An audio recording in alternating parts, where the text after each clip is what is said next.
Բարի երեկո, Ազատության եթերում լրատվական կենտրոնն է, օրվա թեմաներն են։ Պարտությունից հետո առաջին անգամ Հայաստանը ցուցադրում է զինուժը, սպառազինություն է ձեռք բերվել 7 երկրից։ Դոնալդ Թրամփը լիակատար աջակցություն է հայտնում վարչապետ Փաշինյանին առաջիկա ընտրություններում։ Եվրասիական միության վաղվա նիստին ընդառաջ Ռուսաստանը սահմանափակումներ է դնում Հայաստանից ներմուծվող գյուղմթերքի վրա։ Կաթողիկոսը դարձյալ առանց իշխանությունների այցելեց Սարդարապատի հուշահամալիր, զորահանդեսին Գարեգին II ներկա չէր։ Կալանավորված արցախցին շարունակում է հացադուլը, վարչապետը մերժում է նրա պահանջը։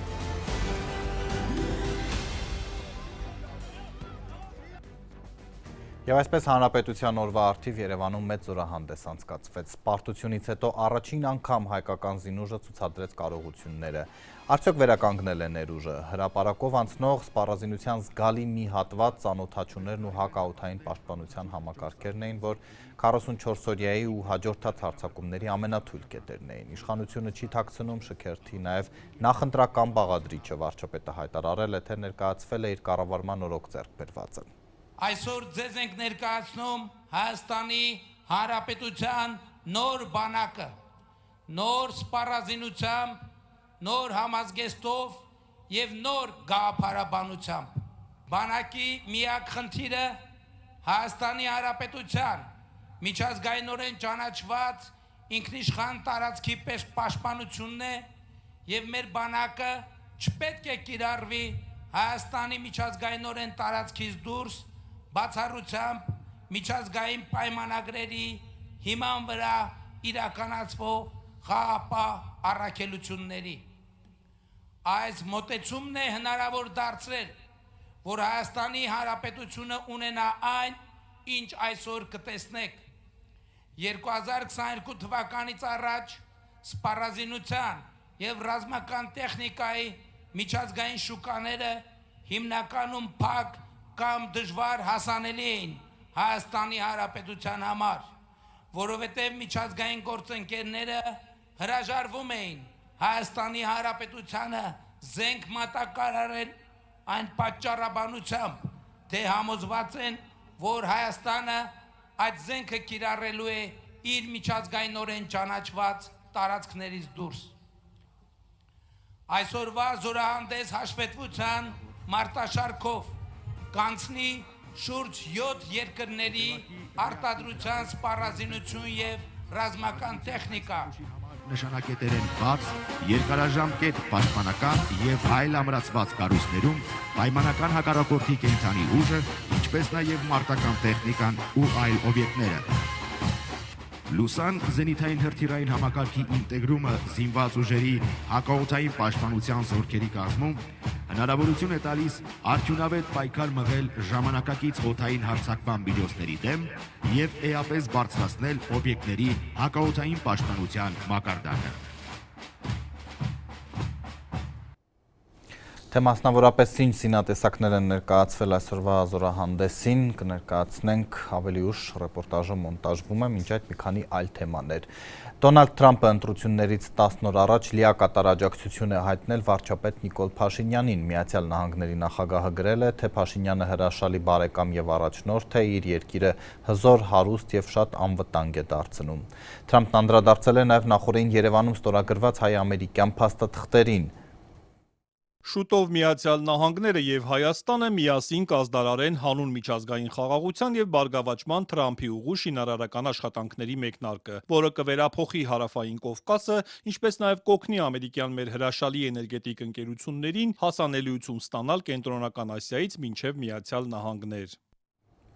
Լրագրողներն էլ հետաքրքրվել են, թե արդյոք Թրամփի աջակցությունը միջամտություն չէ Հայաստանի ներքին գործերին, վարչապետ Փաշինյանը սակայն ուղիղ չի պատասխանել։ Դոնալդ Թրամփը ձեզ իր ամբողջական աջակցությունն է հայտնել, եթե օրինակ Ռուսաստանը եւ Իրանը բացահայտ աջակցություն հայտնեին ընդդիմության որևէ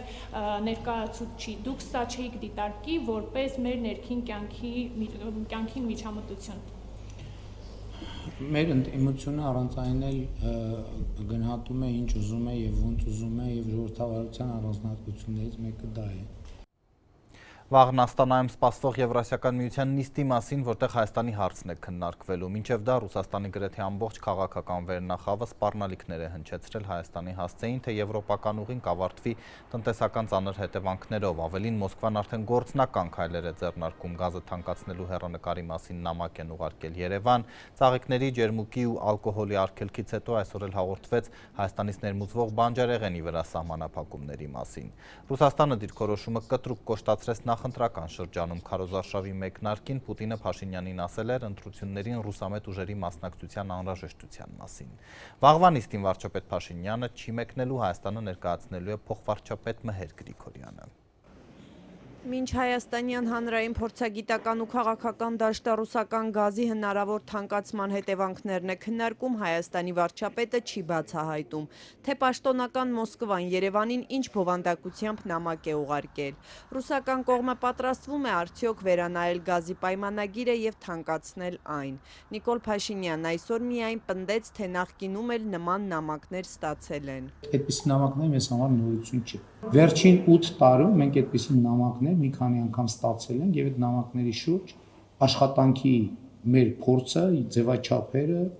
եւ բանաձևերը ունենք եւ նախկինում այդ փորձը ցույց է տվել իր արդյունավետությունը։ 2013 թվականին կնքված գազի մատակարարման պայմանագիրը խզելու հնարավորության մասին պաշտոնական Մոսկվան հայտարարեց 3։ Այսօր արդեն Ռուսաստանի էներգետիկայի նախարարը հայտնեց, թե Երևան ուղարկված նամակով Մոսկվան զգուշացրել է կարող է դադարեցնել բնական գազի եւ նավթամթերքի մատակարարումը Հայաստանին։ Նամակում մեր դիրքորոշումը շատ հստակ է ներկայացված։ Հայաստանը ստանում է եւ նավթ եւ գազ բավականին շահավետ գներով։ Իհարկե նույն գազի գինը Եվրոպայում բազմակի բարձր է, ուստի ես գրել եմ իմ գործընկերոջը, որ բոլորը նախապես իմանան, թե ինչպես կզարգանան իրադարձությունները։ Մենք չենք կարողանա մատակարարել նրանց գազ եւ նավթամթերք այն գնով, ինչով մենք մատակարարում ենք ներկայումս, եթե նրանք Եվրասիական տնտեսական միությունից դուրս գան։ Ռուս պաշտոնյայի փոխանցմամբ հայկական կողմից պատասխան դեռ չեն ստացել։ Հայաստանը գազը սահմանին գնում է 1000 խորանարդ մետրի համար պաշտոնապես սահմանված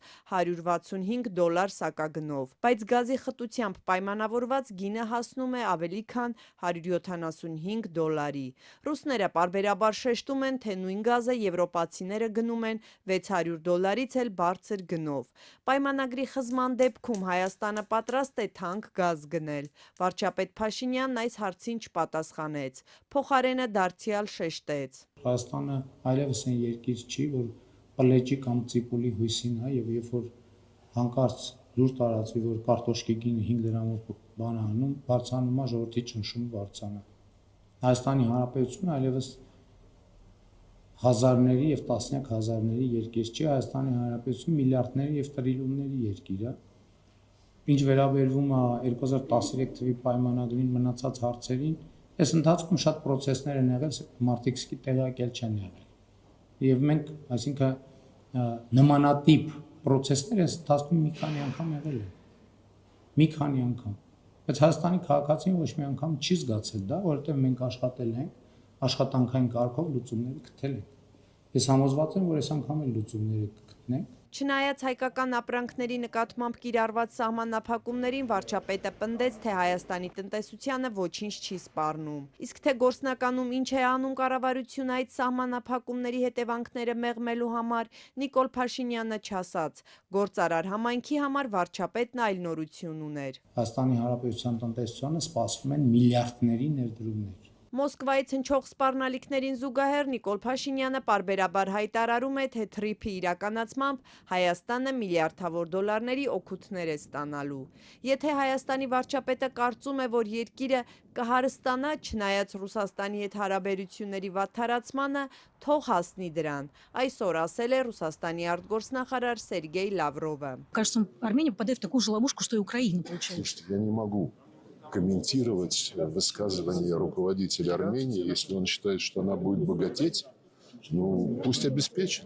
Դեպի Եվրամիություն ձգտող Հայաստանի կառավարությանը Ռուսաստանից ամենաբարձր մակարդակով հորդորում են արագ ընտրություն անել Եվրամիության եւ ԵԱՏՄ-ի միջև։ Փաշինյանն այսօր շեշտեց Եվրասիական տնտեսական միությունից ոչ միայն չեն պատրաստվում դուրս գալ, այլև պատրաստվում են եղած լծակներն օգտագործել երկրի տնտեսական շահերը պաշտպանելու համար։ Վարչապետը դարձյալ պնդեց ԵԱՏՄ-ին անդամակցությունն ու ԵՄ-ին անդամակցելու ուղղությամբ քայլերն այժմ համատեղելի են։ Այդ կարող է համատեղել լինի մինչև 2030 թիվը, այդ կարող է համատեղել լինի մինչև 2035 թիվը, այդ կարող է համատեղել լինի մինչև 2040 թիվը, այդ կարող է համատեղել լինի մինչև 2026 թվի դեկտեմբերը, այդ կարող է համատեղել լինի մինչև 2027 թվի հունիսը, ժամանակը ցույց կտա։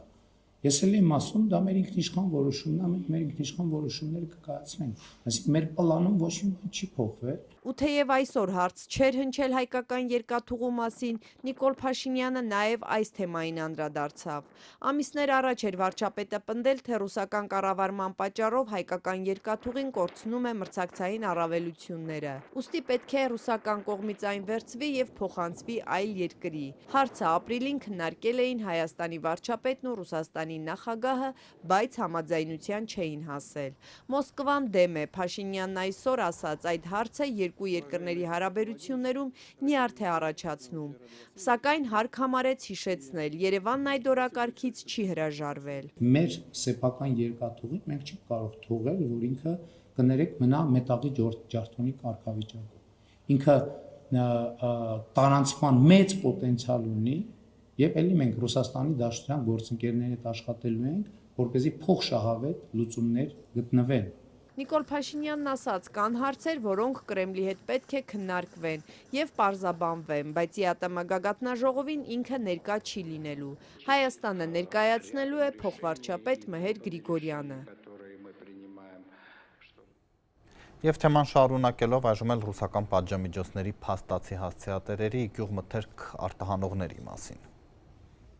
Երկու օրից Ռուսաստան չի մտնի նաև հայկական թարմլոլիկը, վարունգը, պղպեղը, կանաչ բանջարեղենն ու ելակը։ Ռոսելխոզնադզորը մայիսի 30-ից ուժի մեջ մտնող ժամանակավոր սահմանափակման մասին այսօր հայտարարեց։ Մոսկվան պնդում է, վերջին մեկ շաբաթում հայկական ձեռնարկություններում անցկացված ստուգումների արդյունքում հայտնաբերել են մի շարք խախտումներ, իսկ Հայաստանի իրավասու մարմինները չեն ձեռնարկել համապատասխան միջոցներ նախկինում հայտնաբերված խախտումների ուղղությամբ։ Ապրանքներ դատարկել ենք, հենախտով դատար։ Ավելի քան 10 տոննա կանաչ պղպեղով բեռնված մեքենան օրեր շարունակ Ռուսաստանի սահմանին է։ Բեռնափոխադրողն այսօր է տեղեկացել, որ Ռոսելխոզնադզորի վերջին ցանկում նաև իր տեղափոխած ապրանքն է։ 3 արկղ վերցրել են ինձանից ուղարկել են Ռոստով էքսպերտիզայի, որպեսզի բարձեն ծագումը, այստեղ ինչքան հնարավոր է ինձ համար ավելի բարդացնում են վիճակը։ Իմ ապրանքն ուղարկում են էքսպերտիզայի Ռոստով, որը որ կարող է տևի 21 աշխատանքային օր, որը անում է կալենդարային 30 օր։ Մի խոսքով ես 1 ամսից շուտ տուն չեմ վերադառնա։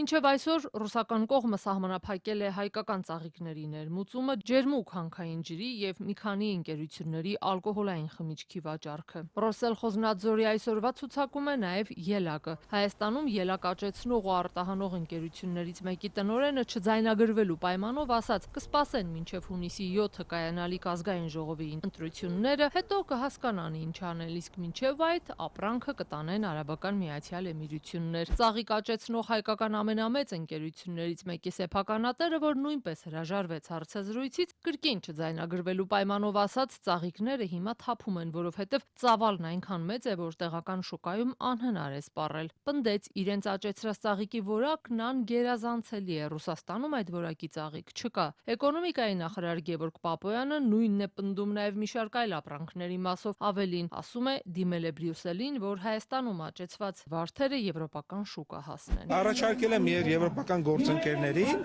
որտեղ իրենք շատ են սիրում խոսել աջակցությունից եւ այլնից, դե եթե այդքան շատ սիրում են խոսել, թող աջակցեն մեզ, որպեսզի նաև ֆինանսական գործիքներով աջակցեն, որ մեր վարդերը վաճառվեն եվրոպական շուկա։ Արձագանք կա, պարոն Պապոյան։ Ինչ է։ Արձագանք։ Նոր ենք քննարկել, արձագանք կա, այո։ Ասել են հաշվարկներ տվեք, հաշվարկներն էլ տվել են։ Կանաչ պղպեղ տեղափոխող բեռնափոխադրողը պնդում է, ինքն ու գործընկերները նույն արտադրողի ապրանքն էին փորձում ռուսական շուկա տանել։ Հայաստանում ստացել են ֆիտոսանիտարական ստուգում, ըստ որի պղպեղը բարձր որակ ունի, բայց դա ռուսական կողմին չի հետաքրքրել։ Հայտնվել եմ ցուցակի մեջ զնման, դասմոտոր ասվածը, ամբողջ բեռը պետք է բեռնաթափեն, կշռեն, հետ բարձեն։ Մի հատ էլ այդտեղ դե ոնց ուզում է լինի, կշերքի խախտում անպայման կգտնվի, թեկուս 50 կիլո անպայման կգտնվի։ Մի հատ էլ այդտեղ կտուկանվեմ։ Մոտ 30 օր ես դեռ մնալու եմ Լարսում, ու այս ապրանքը չգիտեմ, այս ապրանքը երևի արդեն թափելու ապրանք կլինի։ Մինչ այս եւ մի քանի այլ բեռնափոխադրողներ պնդում են, որ հայկական կողմը պաշտոնապես հաստատել է իրենց ապրանքի բարձր որակը, վարչապետ Փաշինյանը հորդորում է տնտեսվարողներին անորակ ապրանք չտանել ոչ մի երկիր։ Ցանկացած ապրանք, որ ստանդարտից դուրս է, մենք չենք պատրաստվում մեր ինքնիշխանության հաշվին ստանդարտներին չհամապատասխանող ապրանքներ արտահանմամբ աջակցել։ Մենք պատրաստվում ենք աջակցել բոլոր այն արտադրողներին, ովքեր ստանդարտներին համապատասխան արտադրանք են արտադրում։ Իսկ ստանդարտներին համապատասխան արտադրանքի համար 7 միլիարդանոց շուկա կա աշխարհում, եւ այդ բոլոր շուկաները այսօր բաց են Հայաստանի Հանրապետության համար։ Խնդիրը թող ապրանքի որակով չպայմանավորեն, արձագանքում են վարորդներն ու հակադարձում։ Վարչապետը չգիտի, որ Ռուսաստանն այսպես Հայաստանին զգուշացնում է չգնալ դեպի Եվրամիություն։ Հակառակ դեպքում ռուսական շուկան բոլոր ապրանքների համար կփակվի։ Անանուն մնալու պայմանով վարորդներից մեկն Ազատությանը պատմեց 2 օր առաջ Հայաստանից փողկապավոր մարդիկ էին գնացել իրենց հետ խոսելու, հարցուփորձ են արելու առանց հստակ պատասխանների հեռացել։ Տաման եղել են 5 հոգի, եկել էին հենց տամոժնում, չեն էլի չէ ներքև չմիում, մոտեցել են վարորդներին, վարորդները ասել են եկել են իջավիճակը, իրանք էլ ասել են եկել են, որ տենանք ընտրանքի կարգով ինչ կարող կանենք, ասել են ժամի 5-ին նորից կանչել են, նրանք տենանք ինչ են ասում, կանտես կասնենք, ոչ մի ռեալ ոչ բան են ասել, ոչ էլ ասել են ինչ կլինի, ոնց կլինի։ Ռուսաստանից գրեթե ամենօրյա ռեժիմով են արդեն տարբեր պաշտոնյաներ Հայաստանին զգուշացնում, որ անհնար է ԵԱՏՄ-ում մնալով հարաբերությունները խորացնել ԵՄ-ի հետ։ Հայաստանից զգուշավոր են արձագանքում։ Վարչապետն էլ հայտարարում է, որ Երևանը չի պատրաստվում դուրս գալ ԵԱՏՄ-ից։ Կաթողիկոսը ոչ թե հրապարակում զորահանդեսին էր հետևում, այլ վերջին տարիների ավանդույթի համաձայն իշխանությունից առանձին այցելել էր Սարդարապատի հուշահամալիր։ Կարեգին երկրորդին պաշտոնանկ անելու ծրագիրը Նիկոլ Փաշինյանն անգամ նախընտրական ծրագրում է ներառել։ Միաժամանակ Սարդարապատում էր նաև Սամվել Կարապետյանի «Ուժեղ Հայաստանը», գրեթե ամենօրյա ռեժիմով հաղորդվող ընտրակաշառքի արդեն տասնյակ գործերով անցնող Կարապետյանի թիմակիցները կտրուկ հերքում են, թե փող են բաժանում։ Օրհնյալ Տեր մեր Հիսուս Քրիստոս ամեն։ Ամենայն հայոց կաթողիկոսն այսօր Սարդարապատի հուշահամալիրում էր իշխանականները հանրապետության հրապարակում տոնական զորահանդեսի։ Կարեգին երկրորդը ի տարբերություն 2024-ի այսօր անարգել հասավ Սարդարապատի հուշահամալիր։ 2 տարի առաջ նա ստիպված էր հաղթահարել ոստիկանական պատնեշը, երբ վարչապետի հետ գրեթե միաժամանակ եկել էին ծաղիկներ խոնարհելու։ Հավիտյանս հավիտենից ամեն։ Վեհապարն այսօր անպատասխան թողեց ազատության հարցերը, այդ թվում իրեն կաթողիկոսական գահից հեռացնելու քաղաքացիական պայմանագրի ծրագրերի մասին հարցը։ Դուք ինչպես եք վերաբերում, որ քաղաքացիական պայմանագիրը մինչև 31 թվականը նոր կաթողիկոսի մասին ծրագրում է գրել։ Դուք պատրաստվում եք հեռանալ։ Թողեք։ Հարցացու չի տալ։ Ծաղիկներ խոնարեց, աղոթեց, հեռացավ։ Սարդարապատ իշխանությունն այսօր չգնաց, բայց Արմավիրի մարզ ուղարկվել էին բարձրաստիճանների, այդ թվում վարչապետի ծաղկեպսակները։ Ի տարբերություն նախորդ տարիների Սարդարապատը այսօր պաշտոնաշատ չէր։ Առավոտյան ընտրապայքարի մեջ մտած մի քանի ընդդիմադիրներ եկան։ Հաջորդ իշխանությունը զենքը նվեր է ստանալու, հայտարարեց Ուժեղ Հայաստանի ցուցակը գլխավորող Նարեկ Կարապետյանը։ Թե որ երկիրն է պատրաստ այդքան թանկարժեք նվեր անել Հայաստանին, Կարապետյանը չմանրամասնեց։ Իսկ 90-ականներից հետո մայիսի 28-ին տեխնիկայի ցուցադրությամբ զորահանդեսի նախաձեռնությունը նրա կարծիքով իշխանության նախընտրական հնարքն է ցույց տալու, թե կարողացել են զենք գնել։ Հաջորդ իշխանությունները զենքը նվեր են ստանալու, շատ էժան են գնելու եւ Հայաստանը ունենալու է լուրջ անվտանգային համակարգ, որ զենքերը իրար հետ համահունչ են լինելու ներկայացնել։ Երկրներից են նվեր ստանալու, նշեցիք նվեր են ստանալու։ Կտեսնեք։ Սամվել Կարապետյանի ուժը ռուսական գազից կախվածությունը թույլատնելու խոստում էր այսօր տալիս։ Եթե Պարսկաստանը համաձայնվի մեծ քանակությամբ բարտերային պայմանագիրի լայնացմանը, իսկ մենք տեսնում ենք, որ կհամաձայնվի, մենք կբալանսավորենք դիվերսիֆիկացիան ամեն դեպքում գծերի կպահենք, բայց գազից կախվածությունը որպես գումար դուրս հանելու, արտարժույթ դուրս հանելու, տնտեսության կախվածությունը կթույլատնենք իհարկե, որովհետև դա չենք անի ինչ-որ երկրի դեմ, այլ դա կանենք ուղղակի մեր երկրի համար։ Չէ, իրանականը թանկ է, գումար չենք տալի գազի դիմաց, էլեկտրականություն ենք տալի, որը ստանում ենք արևային կայաններից։ Եթե արևային կայաններից ենք ստանում, արևն էլ ինքնարժեք չունի, գազը ինչ գնով էլ հաշվեն, էժան է։ Իշխանության հայտարարությունները, թե ԵՏՄ-ից գոնե այս պահին դուրս չեն գալու, նա սուտ խոստում համարեց։ Նույն էլ ադրբեջանցիների վերադարձի հարցը խաբում են, նախընտրական սուտ խոստում է։ Ժողովրդին չեն ասում, որ գյուղացիներին չեն ասում, որ իր քաղաքական վիրաժների արդյունքում գյուղացու բերքը մնալու է փչանամ։ Դուք այդ խնդրի լուծում ինչպես եք պատկերացնում։ Չկենտրոնանալ միայն Ադրբեջանի հետ հարաբերությունները կարգավորելու վրա հույսը չդնել միայն, մեր հին դաշնակիցների հետ լավ հարաբերություններ պահպանել, որպեսզի կանոնք հավասարակշռենք։ Այս օրերին Նիկոլ Փաշինյանը սատարումներ է ստանում։ Այդ շարքում Դոնալդ Թրամփի աջակցությունը Նարեկ Կարապետյանը մտահոգիչ չի համարում։ Եվրամիությունից այո։ Աջակցությունը շատ մտահոգիչ է, բացի Դոնալդ Թրամփը նա մեր բարեկամ երկրի ղեկավարն է, ես վստահ եմ փոփոխությունից հետո նա աջակցություն է հայտնելու նաև Սամվել Կարապետյանին։ Սարդարապատում էր նաև առաջին անգամ ընտրապայքար մտած շնորհապետական կուսակցության առաջին համարը Գուրգեն Սիմոնյանը թիմակիցների հետ։ Եթե դուք իշխանություն չեք վերցնում առաջիկա ընտրությունների արդյունքներով եւ օրինակ ձեր ձայներից է կախված այսօրվա իշխանությանը, թե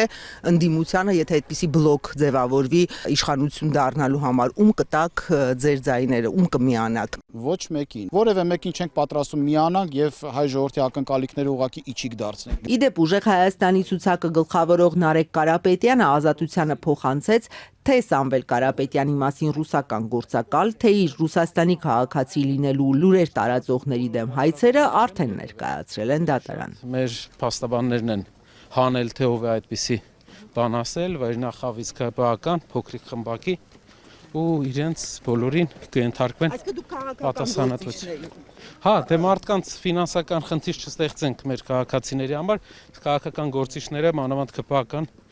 վերջերս այդ ֆինանսական խնդիրներ չունեն, այդ միջոցները Պարտության համար եք դատի տվել, պարոն Կարապետյան։ Իհարկե։ Բայց Կարապետյանը չասաց, թե կոնկրետ ում դեմ են այդ հայցերը ներկայացվել։ Փաստաբաններից էլ չհաջողվեց ճշտել։ Վերադառնալով օրվա գլխավոր իրադարձությանը, խոստացված ռեպորտաժը Հանրապետության հրապարակից, ինչ սպառազինություններ ներկայացվել այսօրվա զորահանդեսին։ Այսօր Հանրապետության հրապարակում 7 երկրների, այդ թվում Հայաստանի արտադրության զինտեխնիկա ցուցադրեցին։ Անակնկալ էր թերևս իրանական ու չինական տեխնիկան։ Իրանական Մաջիդ հակաօդային պաշտպանության համակարգերի ու չինական Rainbow ԱԹՍ-ների մասին մինչ այս չէր հայտարարվել։ Նման տեղեկություններ նաև մամուլում չկային, բայց Ազատության հետ զրուցած փորձագետներն ընդգծում են, որ հայկական անուններով ներկայացվածները հենց այդ զենքերն են։ Հրապարակում են Կարիճ զենիթային հրթիռային համալիրով սպառազինված հակաօդային պաշտպանության ստորաբաժանումները։ Մոտակա գործողության Կարիճ ինքնագնաց զենիթային հրթիռային համալիրը նախատեսված է ցածր թռչող ինքնաթիռների, ուղղաթիռների եւ անօդաչու թռչող սարքերի հայտնաբերման ու ոչնչացման, ինչպես նաեւ կենսական նշանակություն ունեցող ռազմական եւ արդյունաբերական օբյեկտների հակաօդային պաշտպանության համար։ Զորահանդեսին ցուցադրեցին նաև ամերիկյան, հնդկական, ռուսական ու ֆրանսիական զինատեսակներ։ Արտասահմանյան բազմաթիվ զինատեսակներ իրանականի ու չինականի նման հայերեն անվանափոխված ներկայացրին։ Իրանական Մաջիդ հակաօդային պաշտպանության համակարգի միջոցով ըստ տարբեր աղբյուրների իրանական կողմը ամերիկյան ինքնաթիռների ու իսրայելական դրոնների է հարվածել ռազմական գործողությունների ընթացքում։ Տարբեր աղբյուրներ այժմ գրում են, թե Հայաստանն այս զինտեխնիկայի առաջին արտասահմանյան գնորդն է։ Ղարաբաղում կրած պարտությունից հետո Հայաստանը կարծես թե բազմաշերտ հակաօդային պաշտպանություն է կառուցում, ու մաջիդները կարծես թե այդ համակարգի մի մասն են։ Իրանի հարցերով փորձագետ Սայրուս Ամերյանը Ազատության հետ զրույցում կարծիք հայտնեց, թե Իրանը Երևանի արևմտյան ձգտումներն անհանգստացնող չի համարում։ Եվ հրապարակ է մտնում անօթաչու թռչող սարքերի զորքերի հսկան, աղեղ ինքնաթիռային տիպի անօթաչու թռչող սարքը։ Չինական Rainbow անօթաչու թռչող սարքերը վերջին օրերին կանգնեցրել էին հրապարակի մետրոյի դիմաց։ Դրանք կտորներով ծածկել էին։ Այսօր հաղորդավարն այն աղեղ անվանեց։ Անվանափոխվեցին նաև հնդկական Աքար զենիթահրթիռային համակարգն ու հնդկական Attax հաուբիցը։ Երթը շարունակում են Լուսան զենիթային հրթիռային համալիրով սպառազինված հակաօդային պաշտպանության ստորաբաժանումները։ Ֆրանսիական Սեզարն էլ Արամաստ հրետանային համակարգ անվանեցին։ Հրապարակ են մտնում 155 մմ դրամաչափի Արամաստ ինքնագնաց հրետանային կայանքներ։ Իրական անունով ներկայացրին հնդկական Tata ընկերության ավտոմեքենաները, ֆրանսիական Bastion զրահամեքենաները, ամերիկյան M2 գնդացիրները, սովետական տարիներից արտադրվող ռուսական TOS-1A համազարգային համակարգերն ու D-30 եւ Tor հաուբիցները եւ Su-25, Su-30 ինքնաթիռները։ Այս պահին մայրաքաղաք Երևանի երկնքով հանրապետության հրապարակի վրայով անցնում է զինված ուժերի ավիացիա։ Զորատեսակի գլխավոր առաքելությունն օդային եւ ցամաքային տարածքների պաշտպանությունն է։ Հայկական զինտեխնիկայի շարքում ցուցադրեցին Սևան ականանետները, Ատլանտ համազարգային կրակի համակարգերը ու հայկական արտադրության մի շարք անօթաչու թռչող սարքեր։ Այսօր ներկայացրին զինված ուժերի բոլոր ստորաբաժանումների նոր համազգեստները։ 10 տարի անց հանրապետության հրապարակում անցկացված առաջին ռազմական շքերթը մինչ զինտեխնիկայի ցուցադրությունը մեկնարկեց բոլոր զոհերի հիշատակի համար 1 րոպե լռությամբ ու համազարգային կրակով։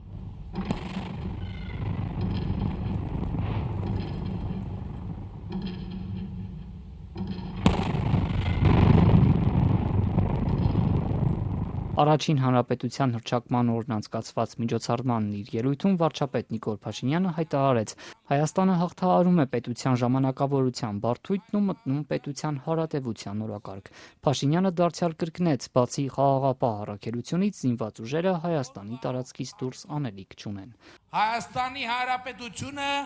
պետք է գոյություն ունենա հավիտյան, փառք նահատակներին եւ կեցե Հայաստանի Հանրապետությունը։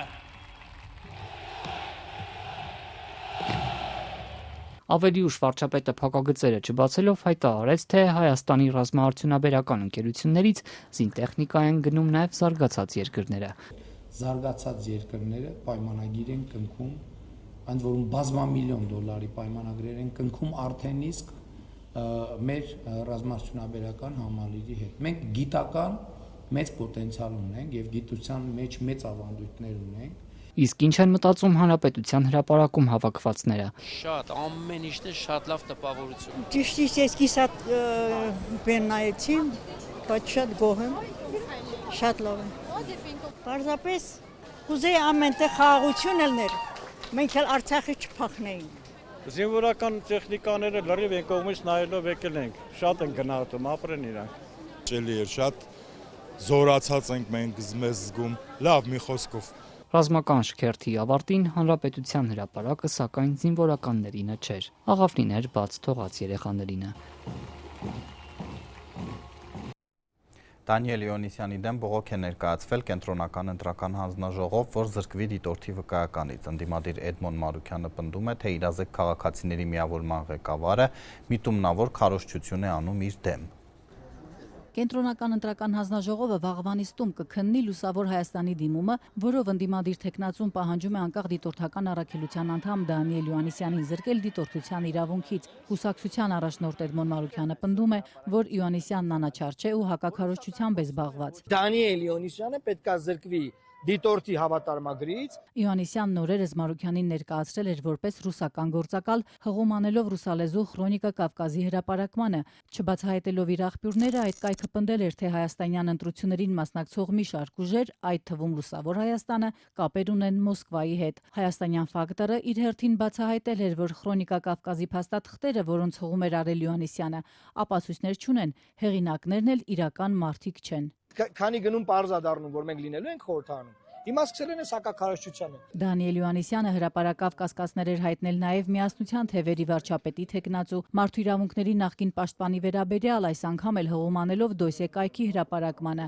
Արման Թաթոյանն էլ իր հերթին է հերքում այս մեղադրանքները։ Պնդում է պատրաստ է հրապարակել կուսակցության նվիրատուների ցանկը, եթե իշխող ուժն էլ հրապարակի իր ցանկը։ Մեր վերաբերյալ կեղծ տեղեկություններ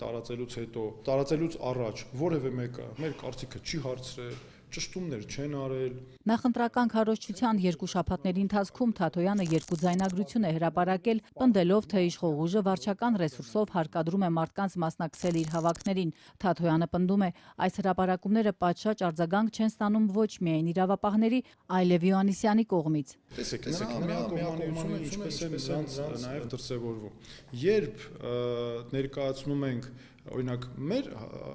հայտարարացի հիման վրա են հանցագործության մասին հաղորդում ներկայացնում, չէ՞։ Ընդհանրապես ասում են հանցագործության մասին հաղորդում վերջ։ Բայց երբ օրինակ որևէ ինչ որ ընդդիմադիր կամ այլ հարցերով օրինակ մեր հետ կապված չէ հանցագործության մասին հաղորդում են ներկայացել, գնահատականներ են տալիս, համակարգային բնորոշումներ են տալիս եւ այլն, դու հասկանում ես, որ այստեղ չկա հավասար մոտեցում։ Դանիել Յոհաննիսյանը կապ է տեսել նաև նախկին քաղաքապետ Հայկ Մարուքյանի ու ռուսական ծառայությունների միջև, հղում անելով նույն ռուսալեզու Խրոնիկա Կավկազին, որի հոդվածը պնդել էր, թե Մարուքյանի թիմը սոցհարցում է պատվիրել, որ պարզի ընտրողների կարծիքը նախընտրական պաստառների վերաբերյալ։ Կայքում հրապարակված էսքիզների վրա երևում է քվեաթերթիկում կուսակցության համարը 5-ը, այն դեպքում, երբ այդ ժամանակ դեռ պարզ չէր, թե որ ուժը որ համարի տակ է հանդես գալու։ Ռուսալեզու զրպարտագրի մեջ այսպիսի մի արտահայտություն էլ կար, որ PR ստրատեգիան են օգնել մշակել Հայկ Մարությանի, ինչը շատ ծիծաղելի ձևակերպում է, որովհետև տարօրինակ կլինի հավատալ այն գաղափարին, որ Հայկ Մարությանին ինչ որ մեկը էնել օտար երկրներից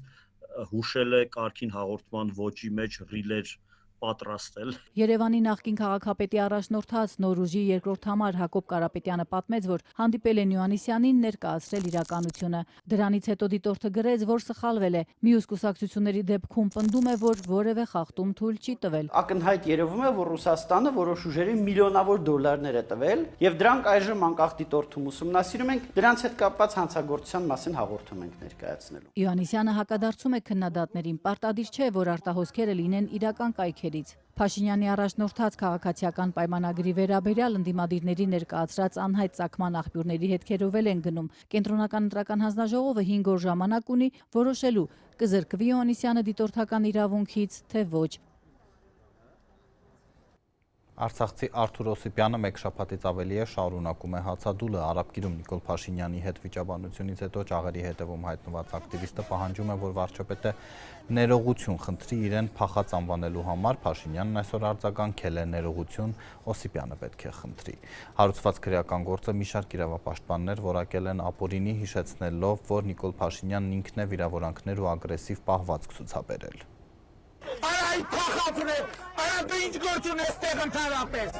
Վարչապետը չի պատրաստվում ներողություն խնդրել արցախցի Արթուր Օսիպյանից, ով կալանավորվել է Նիկոլ Փաշինյանին հարցեր տալուց հետո։ Օսիպյանը 8-րդ օրն է բանտում հացադուլ է անում, պահանջում, որ Փաշինյանը ներողություն խնդրի իրեն փախած անվանելու ու արժանապատվությունը վիրավորելու համար։ Նա պետք է ներողություն խնդրի եւ իր նման պսևդոէլիտայի ներկայացուցիչները, գիտեք, մենք չգիտենք իրա եւ Ղարաբաղի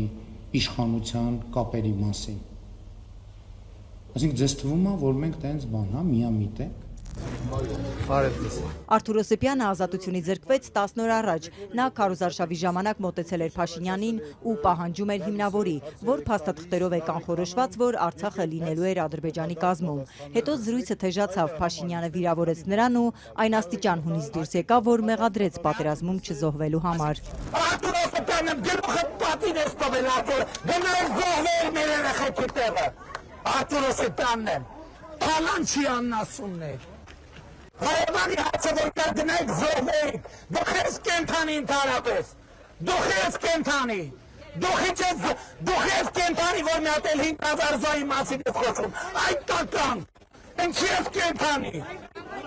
Նույն օրը արցախցի գործչին ազատությունից զրկեցին, ու թեև Փաշինյանը հաճույքով համաձայնել էր նրա հետ խոսել, մի քանի հարց ունեմ տալու։ Կարող եմ տալ հաճույքով։ Օսիպյանն էլ վարչապետին ոչ մի վիրավորական բառ չէր ասել, ավելին հորդորում էր հանգիստ խոսել։ Նրան խուլիգանության, նախընտրական քարոզչությանը խոչընդոտելու եւ բռնություն գործադրելու հրապարակային կոչի հոդվածներով մեղադրանք առաջադրեցին։ Երբ որ մենք Արցախում պայքարում էինք, Խալանչի կլանի դեմ դուք նրանց օգնում եք։ Արթուր Օսիպյանը Արցախում ընդդիմադիր գործիչ է եղել, ու Նիկոլ Փաշինյանի հետ զրույցի ժամանակ էլ նրան մեղադրում էր նախկին նախագահ Արայիկ Հարությունյանին սատարելու համար, ում դեմ ինքը պայքարել է։ Վարչապետը շարունակում է պնդել, թե Օսիպյանը Արցախի ղեկավար կազմի հետ կապեր ունի։ Ինձ համար Սամվել Շահրամանյանն ու Արթուր Օսիպյանը նույն կատեգորիայի մարդիկ են։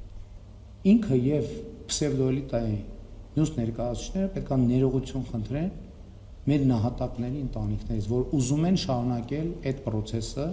եւ Հայաստանը վերադարձնել կոնֆլիկտի խորխորատի մեջ։ Որտեղ է Արթուր Օսիպյանը կռվել, որ մի հատ էլ եկել է Ղարաբաղի հարցը առաջ տանում։ Որտեղ է կռվել։ Որտեղ է եղել ինքը ընդհանրապես պատերազմի ժամանակ։ Ինչ կապ ունի քաղաքական էլիտայի հետ կապերն ու կռվել-չկռվելը, իրեն հարցեր տված Օսիպյանին ազատությունից զրկելու հետ։ Փաշինյանը բացատրություններ չի տալիս, իսկ որ Օսիպյանը 44-օրյա պատերազմի ժամանակ դիրքերում է եղել, նրան ճանաչողներն են պնդում։ Արցախցի Հարութ Մնացականյանը ազատության հետ զրույցում ասաց, Արթուր Օսիպյանն իր մարտական ընկերներից է ու հենց պատերազմի սկզբից է նրան դիրքերում տեսել։ Պատերազմը սկսելու հենց առաջին իսկ օրը կամ երկրորդ օրը, առաջին իսկ օրերին կամավոր մեկնել է պատերազմ, հյուսային ուղղություն, եղնիկներ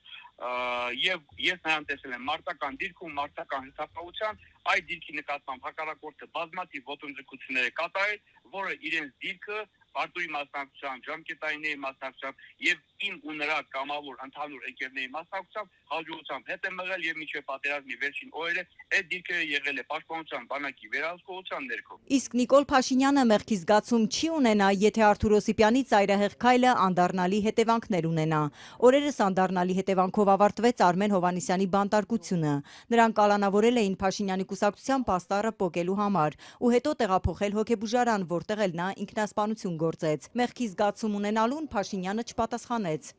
Քննիչի կողմից արգելանք է նշանակված, որի պատճառով դիտորդների խումբը չի կարող տեսակցել նրա հետ։ Օսիպյանը բանտում է խիստ ռեժիմով, նրան տեսակցել չեն կարող նաև կալանավայրերում մուտք ունեցող հասարակական դիտորդները, ասում է իրավապաշտպան Զարուհի Հովհաննիսյանը։ Եվ այդ արգելանքը տարածվում է նաև ցավոք սրտի դիտորդների խմբի վրա եւ մի քանի անգամ փորձեցինք աշխատել այդ ուղղությամբ, որպեսզի արգելանքի պարագայում եւս հասանելիություն ունենանք, սակայն քրեակատարողական համակարգում այդ հասանելիությունը ունի միայն մարդու իրավունքների պաշտպանի գրասենյակը։ Առաջին օրը մարդու իրավունքների պաշտպանի գրասենյակից այցելել են, բայց Օսիպյանը հրաժարվել է հանդիպել։ Դրանից հետո պաշտպան Մանասյանը փորձել է անձամբ հանդիպել։ Նրա խոսնակը խոստացավ պարզել ու ասել, բայց այդպես էլ չզանգեց։ Ընդհանրապես Արթուր Օսիպյանի նկատմամբ վարույթի իրականացումը եւ հարուցումը, ինչպես նաեւ առավել եւս կալանքը, որը կիրառվել է այսպիսի խիստ պայմաններում եւ ռեժիմում, չունի իրավական եւ օրինական հիմքեր։ Արթուր Օսիպյանին ազատությունից ապօրինի են զրկել։ Նրա արարքում հանցակազմ չկա, պնդում է իրավապաշտպանը։ Զարուհի Հովհաննիսյանի կարծիքով նա բանտում է Փաշինյանի անձնական վրեժխնդրության պատճառով։ Նաեւ այն, որ վարչապետը հստակորեն խղճի խայթի հետ կապված որևէ արձագանք չի ներկայացնում եւ չի արձագանքում այդ հարցին, եւս կարող է ապացուցել, որ դա հենց անձնական նեղացածության վրեժխնդրության արդյունք է։ Հայաստանյան քաղաքասարակության ներկայացուցիչները Օսիպյանի կալանավորումը ապօրինի են որակում ու պնդում, որ դա քաղաքական հետապնդում է։ Նորից հնչում են վարչական ռեսուրսի չարաշահմանահազանգեր, որ իշխանությունը պետական համակարգի մարդուժն օգտագործում է իր հավաքներում, գուցե նաև քվեարկելու ցուցումներ լինեն։ Կան տեսանյութեր վարչապետի հավաքներին դասերի ժամին ուսուցիչների, աշակերտների մասնակցության վերաբերյալ, ընդդիմությունը նաև դա կազմակերպելու ձայնագրություններ է հրապարակում։ Բարի երեկո, հարգելի տնօրեններ։ Իմ ձայնագրությունը, որը ձեր կողմից փոխանցվել է Արման Թաթոյանին։ Մարտունու համայնքապետարանի կրթության բաժնի գլխավոր մասնագետն է զայրացած մանկապարտեզների տնօրեններին ուղարկած ձայնային հաղորդագրությունը միասնության թևերի վարչապետի թեկնածու Թաթոյանին է հասել։ Համայնքապետարանի պաշտոնյան շատ վատ բառ կուզեր ասել։ Այդ բառը չեմ ասում, ինձ թվում է արդեն հասկացաք ինչ արարք եք արել։ Բառը հարգելով իմ դաստիարակությունը չեմ կրկնում։ Ձայնային հաղորդագրությունն Արման Թաթոյանը հրապարակել էր օրեր առաջ իր խոսքով, որպես ապացույց քաղաքացիական պայմանագրի անպատժելիության մասին։ Նախընտրական այս փուլում օրենքից դուրս քայլեր են անում։ Այսօր ժամը 7-ին Մարտունի քաղաքում բացվելու է ԿՊ կենտրոնական գրասենյակը, ուստի խնդրում եմ ձեր տղամարդ աշխատակիցներին տեղյակ պահեք, որ պարտադիր ներկա գտնվեն։ Արման Թաթոյանը տարակուսում է համայնքապետարանի պաշտոնյան մարդկանց պարտադրում է հավաքի գնալու դրան ոչ մի իրավական գործընթաց չի հետևում, հետո էլ սկսում է սպառնալ։ Իրանք ինչքան վստահ են այս անպատժելիության մեջ, որ այդ ձայնագրությունը երկրորդ անգամ էլ է ուղարկում, սպառնում է այդ տնօրեններին, դուք պատկերացնում եք։ Ոչ մի անօրինական բան չի եղել, պնդում է Մարտունու համայնքապետարանի աշխատակազմի քարտուղար Սվետլանա Հովհաննիսյանը։ 18 մանկապարտեզ ունեն, 500-ից ավելի կանայք են աշխատում այդտեղ ու ընդամենը 8 տղամարդ։ Տրամաբանությունը որտեղ է, որ բռնեն այդ 8 տղամարդու հետևից ընկնեին, ասեն պարտադիր եկեք էս ինչ տեղ, ըստ էս։ Ասենք եթե մենք ինչ որ մի տեղ կանչելու կամ ինչ որ բան ունենայինք, 500 կնոջը կթողենք, կընկնենք այդ 8 տղամարդու հետևից, իմաստը տղամարդկանց ինչ պետք անեն բացման օրը, ինչ պետք է անեն այդ տղամարդիկ, եթե քանակ էր պետք, մենք չենք ասում տղամարդ։ Այդ դեպքում ինչու է համայնքապետարանի աշխատակիցը հրահանգում տնօրեններին պարտադիր տղամարդկանց ուղարկել ԿՊ գրասենյակի բացմանը։ Ըստ Սվետլանա Հովհաննիսյանի պարտադիր բառը վրիպակ է եղել։ Եթե 8 տղամարդու մասնակցությունն անիմաստ էր, ձայնային հաղորդագրությունն ինչու է ուղարկվել։ Ինքը բան արի, ուզեցել ասի, եթե ուզում են ոնց որ այդ կարգել, տղամարդիկ կա, մի քիչ սխալ արտա, այդ ինքը դա է ուզեցել, շատ են ուզում ոնց որ տղամարդիկ թողան այդ կարգի։ Հետո էլ ցանկացել է այն վատ բառն օգտագործել, որովհետև ձայնագրության հանրայնացումից հետո էմոցիոնալ վիճակում է եղել, բացատրեցին Մարտունու համայնքապետարանից։ Այլ բացատրություն ունի միասնության թևերի առաջնորդը, կարծում է ԿՊ-ական բարձրաստիճանների գլխավորությամբ շղթա է գործում։ Ես տվել եմ անուններ՝ Նիկոլ Փաշինյան, Արայիկ Հարությունյան, Սուրեն Պապիկյան, Լիլիթ Մակունց։ Ես ասում եմ, այս մարդկանց որևէ կերպ իրանք նախընտրական քարոզչության մեջ ներգրաված մարդիկ են։ Գոնե հարցաքննել լինելու է։ Մարտունու դեպքում Թաթոյանը հնչեցնում է իշխանական պատգամավոր Ալխաս Ղազարյանի անունը։ Մեր տեղեկություններով Մարտունու համայնքապետարանում է աշխատում ազգային ժողովի ԿՊ-ական պատգամավոր Ալխաս Ղազարյանի բարեկամ Աննա Նավասարդյանը Վաղաշեն գյուղից։ Բացարձակապես կապ չունեմ այդ գործընթացի, դու չեմ հասկանում, պարոն Թաթոյանը իմ անունը ինչի է հնչեցնում։ Պատգամավորի բարեկամն եմ, բայց գիտակցում եմ, որ հանրային ծառայող եմ Աննա Նավասարդյանը հերքեց իր մասնակցությունն իշխող թիմի քարոզչական արշավում։ Թաթոյանի թիմն այժմ հաղորդում է պատրաստում առերևույթ հանցագործության վերաբերյալ, դիմելու են դատախազություն։ Այնպես չլինի, որ ես բնամ կանգնեմ հրապարակում ու տեսնեմ, որ իմ երկու խմբից ոչ ոք չկա։ Շուրջ 2 շաբաթ առաջ մեկ այլ ձայնագրություն էր հրապարակել Թաթոյանը Արմավիրի Մարս ԿՊ առաջնորդի այցին ընթരാճ քոլեջի ուսանողներին կանացի մի ձայն հանձնարարում է պարզերես անել իրեն տնօրինության առջև ու հրապարակ գնալ։ Դատախազություն հաղորդում էին ուղարկել առայժմ անարձագանք։ Անկախ դիտորդը նույնպես Արմավիրի ու Մարտունու ձայնագրությունների դեպքերով հաղորդումներ է ներկայացրել։ Քաղաքացիական պայմանագրի առաջնորդի քարոզչական տարբեր հասցեներում ուսուցչական ու այլ կոլեկտիվներ են, համայնքապետարանի աշխատակիցներ ու բազմաթիվ երեխաներ։ Քեզ ով ա տվել գրոշը։ Մի հատ մարդ։ Ով։ Մի հատ մարդ։ Մի հատ մարդ չես ճանաչում։ Չէ։ Վերին արտաշատում են փոքրիկները դասի ժամին քարոզչական ատրիբուտներով հրապարակ դուրս եկել ԿՊ առաջնորդին տեսնելու։ Սրանից առաջ էլ ապարան համայնքում էին դասերը կարճ կապել ու շտապել Փաշինյանի հետ հանդիպման։ 4 դպրոցների տնօրեններ ազատման դիմումներ գրեցին, բայց դեռ պետք է պարզել, գուցե երեխաներն իրենք ինքնաբուխ են փախել։ Ծառայողական քննություն է նշանակվել ու 16 օր անց ոչ մի նորություն։ Ես ատում եմ վարչական ռեսուրսը։ ԿՊ առաջնորդի չսիրած վարչական ռեսուրսի չարաշահման մի շարք դրվագներ ականատես դիտորդական առաքելության դիտորդներն են արձանագրել։ Ապարանում աշխատանքային ժամին հարակից բնակավայրերի մի շարք դպրոցների տնօրեններ աշակերտների դասերն ընդհատել ու նրանց տարել են վարչապետի հետ հանդիպման։ Դրոշներ ու քարոզչական շապիկներ են տվել ու հրահանգներ արտաքին տեսքի վերաբերյալ։ Աշակերտուհիները ԿՊ քարոզարշավին անպայման հյուսերով։ Օրվա մյուս լուրերի համար բաժանորդագրվեք Ազատության էջերին, սոցցանցերում կհանդիպենք։